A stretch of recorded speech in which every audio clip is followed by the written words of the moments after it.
Hi there. Welcome to Productivi-Tree. I'm Santi Tacoronte, and I'm here to help you succeed and be happier. In each episode, we'll explore new ways to work smarter, manage your time better, and grow as a person.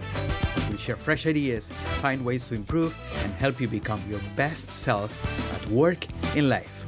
Join me as we learn and grow together on Productivi-Tree.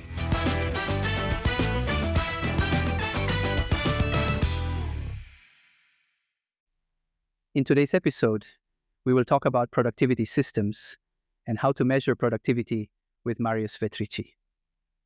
Marius is a serial entrepreneur and tech innovator based in Lausanne, Switzerland. Since 2003, he's founded 5 successful businesses and launched 11 cutting-edge software products across diverse sectors, including e-commerce, no-code SaaS, inventory management apps, and developer tools. Marius built a web development agency, growing a global team of 20-plus professionals, and has accumulated over 10,000 hours in product management and business analysis. With expertise in AI automation and AI strategy, digital transformation, and startup mentorship, Marius excels at crafting business strategies, launching products, and managing high-performing technical teams. Marius, and welcome to Productivi-Tree. We're very happy to have you here. Same here. Hello, everyone, and thanks, Santi, for the invitation. I appreciate it. Marius, let's start setting the scene. What means productivity to you, and how do you define productivity in an era where the nature of work is constantly evolving? Right? We have had so many definitions about productivity in the last 30, 40 years. So what does it mean for you, and what do you think means in the current status of society? Yeah, indeed. Life is shifting, technology is shifting, everything is in a constant move. But in my opinion, first and foremost, working on the right thing is by far the most important aspect of productivity. And I think productivity is to me, it's the ratio between what I achieved divided by what I wanted to achieve in a day. So in more simple words, I know I was productive at the end of the day based on how much stuff I finished compared to what I wanted to achieve.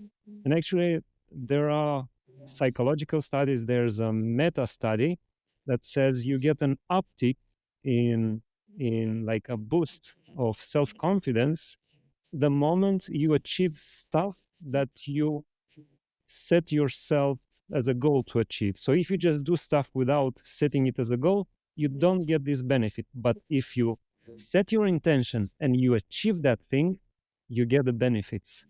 I have a follow-up question. I recently read in the Sam Altman, the CEO of OpenAI, he wrote a very interesting article about productivity and what he does to be more productive. One of the things he said, and when I read it, it's don't fall into the trap of productivity porn.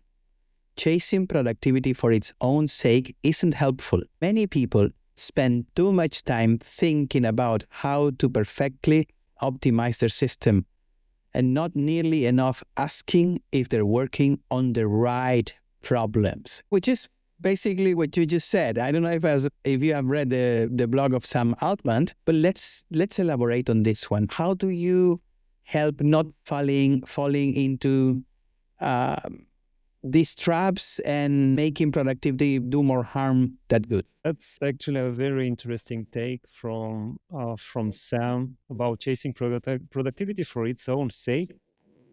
And I would start by just picturing a timeline. It's my timeline. Years ago, I fell in love with David Allen getting things done methodology. And I would spend time just organizing the tasks, estimating the tasks, planning the tasks, and so on and so on. And then moving to the right on my timeline, years later, found out about Peter Drucker, who actually shed some light on the bad feelings I had on my way of organizing things according to the getting things done system. Because I was organizing the tasks, but there was still a feeling of, it seems like I'm not moving forward. I'm not achieving things. To me, it was an unknown at time. I didn't even realize what I don't know. So later, I came to Peter Drucker's wonderful book on, it's called The Effective Executive. And there he says, there's surely nothing quite so useless as doing with great efficiency what you should not be doing at all. If you're working on the wrong things, it just doesn't matter how effective you are. And the encouragement here, and again, from my personal experience, is to increase the chances of working on the right things. I currently take about 2 days every 6 months just to think about the business, the strategy, just to let my mind go to a higher level of thinking and focusing on how are we going to be different and better within the next 6 months, what our strengths and weaknesses, what opportunities and threats are there. And if we just keep organizing tasks every day, every hour, it is very, very difficult to get our minds into a higher level of thinking that Sam Altman is talking about and that Peter Drucker is advocating. You have successfully launched companies, software, digital products in the context of methods. And to the point you just mentioned, efficiency versus effectiveness and balancing the two of them. Which methods, what are your frameworks? What is your go-to process, your modus operandi to be so productive and at the same time successful? I don't know if I'm that productive, but indeed, I'm a big fan of productivity. I've studied several productivity systems, and for me, mixing is the key. And if you want an exhaustive list for high-level planning, I prefer Peter Drucker approach to effectiveness and focusing on things that will create an impact. So this is the keyword, the key, creating an impact. Moving a bit down for a balanced allocation of time and energy and attention between all the hats that I wear, both personal as well as professional. I use Stephen Covey's 7 Habits of Highly Effective People because even as a professional, we do have several hats. You can be an employee at the same time. You can be a manager of somebody. Then you can be a project manager in some cross-departmental project and so on. And then as a family member, you are maybe a father, you are maybe a spouse. At the same time, you might be the son of your parents and so on and so on. So it's good to keep in mind and to have an inventory of all the hats. Now moving down for project planning and identifying next actions, coming back to David Allen, getting things done methodology. As you can see, I still enjoy this methodology, but now I know more about the limitations of it. So there's 2 levels on top of this. It's the Stephen Covey's and Peter Drucker's methodology. Now moving even lower, I really enjoy the OKR, Objectives and Key Results system, popularized by John Doerr in his book, Measure What Matters. And then for staying at the task level, to staying focused on the tasks, I just use a little productivity trick. Some people call it the Pomodoro technique. Basically, before I start working on a task, I write my intention. I write what I want to do on a small piece of paper that I hold near keyboard, because our minds, they just jump here and there. Even if I turn out all the notifications, which I do, by the way, I don't have any kind of new email notifications, new messages notifications on the laptop, but still that's the nature of our mind, and it jumps from one thought to another. So I just hold a small piece of paper near the keyboard. Like, for example, I have now one here that says prepare for the podcast, which I have been doing just before our meeting now. Yeah, so that works really, really fine. And lastly, if I really have a hard time focusing, then I'll just practice meditation for 5 minutes, like in the middle of the day.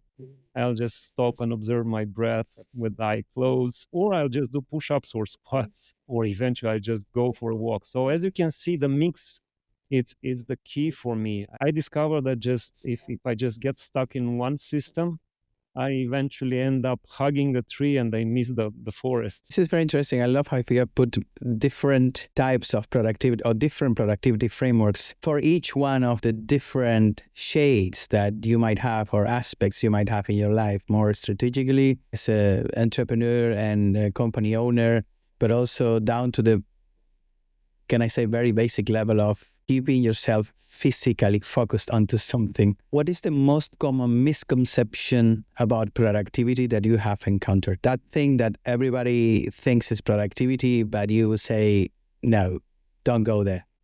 I think counting productivity by the number of hours you spend on a task or in the office.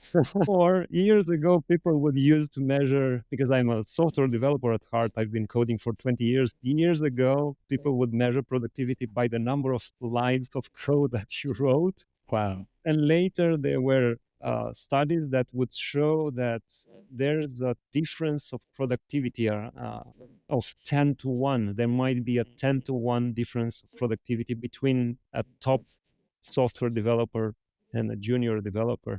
So lines of code won't get us too far, or number of hours. Well, let's talk a little bit about inspiration. Right. And productivity. There is a part of productivity, particularly to leaders and in your case, strategists, that talks about creativity and inspiration. Inspiration or creativity rarely arrives on demand. How do you reconcile the qualitative aspects of using frameworks and those techniques that you previously mentioned with getting this some sort of like enlightenment and inspiration that you need to do something that is creative? And creative doesn't have necessarily something that nobody has done before, but find a way to solve a problem in a creative way, something that you can just not trigger by sitting in front of the computer. Yeah, that's a good question. So, as many people already noticed, I also noticed myself, creativity arises when the mind is relaxed. If you command creativity, if you demand creativity, in that particular moment, second, you are tense. You are not relaxed. You are craving for creativity and it won't come. So if we accept this reality that creativity comes to us when the mind is relaxed, what we could do is eventually just create space for ourselves when our mind gets more relaxed. For example, just taking some breaks throughout the day. Maybe, and this might sound funny, but if you are just stuck in a task that just doesn't lend itself to be solved and you want to go to the toilet, just stand up and go to the toilet. You will, some people, and that's pretty funny, some people I talk to, and including myself, you just because you detach yourself from the task, you start seeing your challenge from a different perspective. And again, coming back in a more maybe organized way to invite creativity into your life, just setting aside 2 days every 6 months to do higher level thinking. If you just do it for 1 or 2 hours, it's very hard to disconnect yourself from the minutia of the day-to-day tasks and concerns and stress. But if you go to some remote place, not in your office, because your mind will keep being triggered by the same office, by the same environment, by the same things that you see, and you won't get enough relaxation for the mind. But if you go to a remote place, just hire an Airbnb apartment, take your 2 or 3 colleagues with you. Maybe you have like a nice terrace in that apartment, or maybe some hotel or whatever, and spend 2 days there in a different environment, free from the old triggers for your mind, and think about where would you like to be. Just envision, where would you like to be as a company, as a team, as an individual in 6 months, and then thinking about how can you get there, just brainstorming, and then thinking about how can you eventually measure the steps towards moving to that goal. Again, all of that will not necessarily bring the creativity to you, because again, as you mentioned in the beginning, creativity can't be invited. But by doing this, you will increase the likelihood, you'll increase the chances that the creativity will eventually come. Yeah. So far we have, and I don't have any doubt you're a very productive individual. In the framework for productivity I have developed, there are 4 pillars: individual productivity, team or group or productivity, automation, and accountability culture. Let's talk about organizational productivity. I keep hearing that there is productivities, particularly in the US, it's decreasing. At the same time, I see that we have more and more tools to be individually productive. So this is a bit of a paradox because we seem to have more individually productive people, but collectively, we are less productive.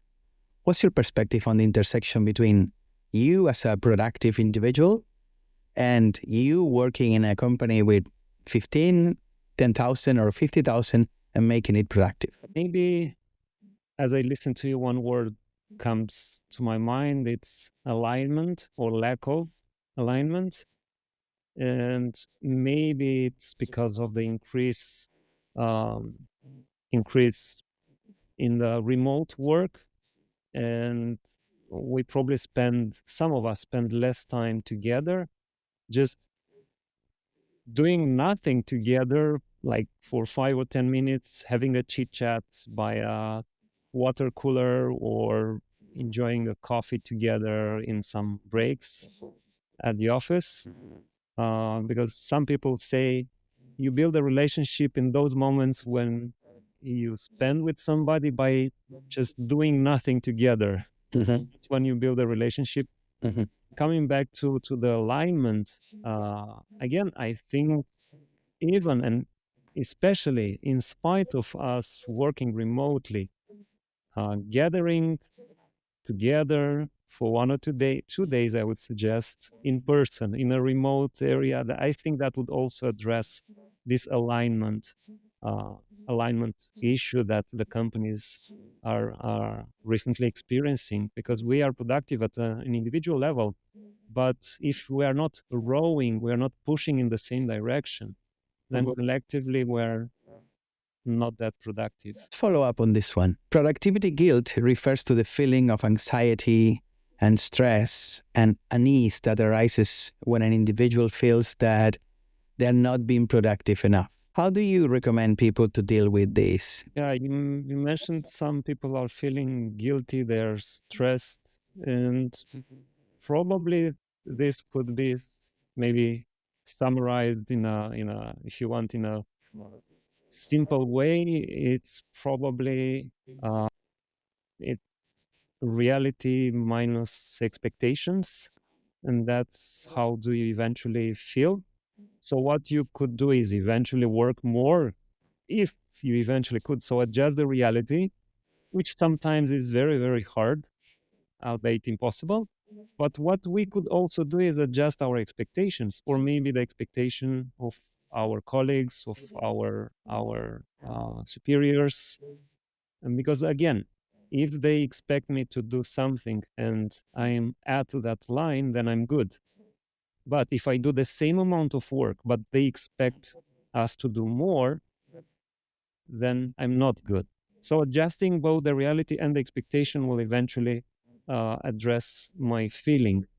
Now, assuming we can't adjust neither the reality because we are already overworked, nor the perception of and expectation of other people, what I would do in these cases, I will just to calm down the my body and my mind reaction to this type of stress. I would just I would go back to my meditation practice. I am a big fan of Vipassana meditation, which works very well. I practice it on a daily basis. Exercising works really, really well. Just going for a walk in preferably in a natural environment, in a park, in a forest. That's something that also helps to calm down the mind, because again, our reaction of stress and shame, it comes and guilt, it comes from our reaction towards the reality. So if we can somehow modulate our reaction, calm down our mind, and focus on the things that we can control, that definitely helps. And by the way, just to share a resource, one meditation technique which is very simple and works very well, it's called mini anapana meditation. If you just Google mini anapana, we can put it in the links eventually later. It's about observing your natural breath, which if you do it for at least 5 to 10 minutes, it will calm down the mind and the feeling of guilt, and you will see things in a different perspective, in a more clear manner, more connected to what is and what you can do. Just reconnecting to the reality. By reconnecting to your natural breath, you reconnect your mind to the reality in a more genuine way. You mentioned remote work, and I was also recently reading that there is an expectation or a forecast in the US that up to 50% of workers in a few years will be independent. They will not be working for a full-time for a company. As a corporate guy, I feel that there is fear about adopting these frameworks. Imagine that half of your team is just independent. How do you think measurement of productivity will evolve when the people that work for you, they are not part of your payroll? I'm asking you this because I know you have worked with a lot of freelancers and you work with a lot of independent contractors. What is your advice to companies to be able to adopt this type of work? Yeah, indeed.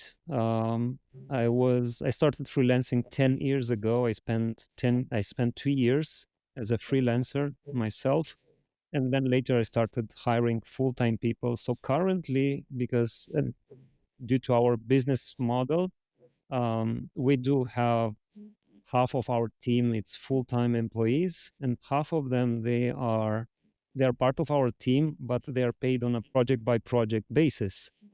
And in this case, and by the way, all of them are remote. 1 year before COVID, we moved all of us remotely. So it wasn't due to COVID, it was a strategic decision. And the way we managed to measure productivity and to ensure the productivity is right, this discussion started before productivity. It started with the recruitment. It started with the company culture, with the company values. It started by us writing the values we want our colleagues to adhere to, all the colleagues, both the contractors as well as the full-time employees, writing those values in the job ads. So essentially, we would telegraph through the job ad, these are the types and kinds of people we would love to work with, and these are the people that would thrive in our company culture, in our organization. Once you do that and you just communicate on the right wavelength and you attract the right type of people, then you can start measuring productivity. But again, values are very important. Things such as accountability, just making sure you can rely on people, and make sure that people are just doing the best they can, even though they aren't supervised, even though nobody's watching over their shoulder. That's part of the culture. It's part of the education that you got as a child, as a student. It's something which is terribly difficult to just enforce. And if you aren't structured that way, I don't think you can mold somebody into this. Now, how can you make sure somebody has these values? We do have a set of questions through which we probe into the existence of this desire to live up to those values, by just discussing past examples, personal as well as professional examples. Mm-hmm. So values are the cornerstone. Next, it's about mixing KPIs related to the deliverables, the time spent on working that, but also on the quality of the deliverables. So we need KPIs that are related to the quantitative side. For example, we have a couple of lines of business. We do web development. We're website specialists. We also do AI consulting. So, for example, for a web development project, if we have a developer or if we have a project manager, the way to measure their work would be, for a developer, it would be by reviewing their code. That's the quantitative way, or to ensuring they deliver the code on time. That's another quantitative way. Another way would be how many defects or bugs did they leave in the deliverable, and that's being checked by another colleague who's a quality assurance specialist. So this is how we do it through quantitative KPIs. Now the qualitative KPIs are related to the quality of the code, to the user experience they have created through the piece of software that they have delivered. Mhm. Let's speak about AI. You are an advocate of AI. And I want to ask you about information overload, which is one of the incumbent problems for productivity. A given day, I might receive 25 meeting invites and around 150, 200 emails. How do you think AI can help us overcome the information overload that we are, can I say, suffering these days? Yeah, all of us are already feeling the pains of information overload. There's so much news, so much information, so many social media posts, so many experts. Who do you listen to? What is relevant? Yeah. So many documents in the company to process, so many emails. So indeed, we do feel the burden of this. AI, it could be a very powerful tool in managing the information overload, but at the end of the day, it's a tool. We need to understand very well both what kind of things we can achieve with the AI, but also what limitations are there. So, for example, if you don't need precision, like fact-checking precision, AI is absolutely wonderful for generating ideas, for brainstorming, even for getting the essence from a bunch of documents, from a web page, even from a YouTube video. You can ask AI to sum up a YouTube video. That would definitely help with information overload. Now the question is, what do you do if you actually do need precision? And here I can give you a recent example. Like a few weeks ago, I got a customer who sent me about 15 PDF documents, long documents in French. I'm still learning French. I already doing well. Recently moved to Switzerland, but reading technical French, legal French, that was still a challenge. Still, because I wanted to give all my attention to the case, I just needed to understand the context of this client. So he sent me the documents. I actually spent like about 2 hours going manually through the documents. But then, because I didn't want to miss the big picture, I used AI, those 15 documents, and asked the AI to answer some specific questions that I needed answers on. So I used AI to get a different perspective on those 15 documents. If details wouldn't have been important, I would just use AI, I would not have go manually through the documents. But in my case, I used both approaches. But just to make sure that AI gave me the right answers, I eventually took the answers from of those questions. I went back to the person who gave me the documents and I said, look, I used AI to sum up and to get these answers. Could you please fact check this for me? And it was very easy for the person because number one, the person spent years working on that thing, so she knew all of that stuff. Number two, I just had the summary of one page that was fairly quick to read. Now, the answers that the AI got me were 90% accurate. In most of the cases, that would have been enough. Do you see what I'm saying? So coming back to what I originally said, AI is just a tool. We need to understand that it is very good at summing up information and helping us with information overload. But if we need 100% or 99% accuracy, it would be nice to just double the AI approach with something else. And that's up to us. What is this something else? What specific tools do you have on your AI productivity Swiss knife? We do use a couple of things in our day-to-day, and I'm actually subscribed to several newsletters, and I do keep looking for new tools and experimenting with new tools. Some of the things that I like and that we are using would be Write Sonic. which we are using for writing blogs, and sometimes we use it for LinkedIn posts. And then my colleagues use a custom GPT from OpenAI called Humanizer. Sometimes OpenAI, like ChatGPT, will sound overly exaggerated. So we need to tune it down. We need to humanize it. Then I really love the vid.ai video editor that will just translate a video of yours in a different language. It would add subtitles automatically that would color themselves as you go through the video. And then Zapier, with the recent editions of Zapier, you can use Zapier to automate different processes to do the same things faster and better, and avoid having so many manual tasks.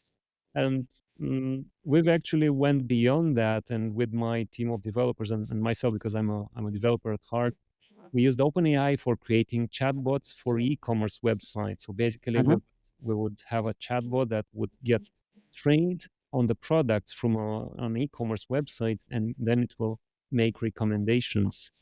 And the other thing we are about to launch very soon, it's a Chrome extension for translating email messages and LinkedIn posts and LinkedIn comments to different languages. As I mentioned, I'm now living in the French-speaking part of Switzerland, but it's so much easier for me to write an email in English and just select the text, press a shortcut on the keyboard, and see OpenAI rewriting my email. Like literally, I see my cursor moving, and this Gmail, we made it talk to OpenAI, and it's using OpenAI to rewrite my email in place. I don't have to copy paste my email, go to OpenAI, come back, and all of that. So all of this is very, very productive, and we love speeding up things and spending less time typing on the keyboard and more time with our kids, family, and just Right.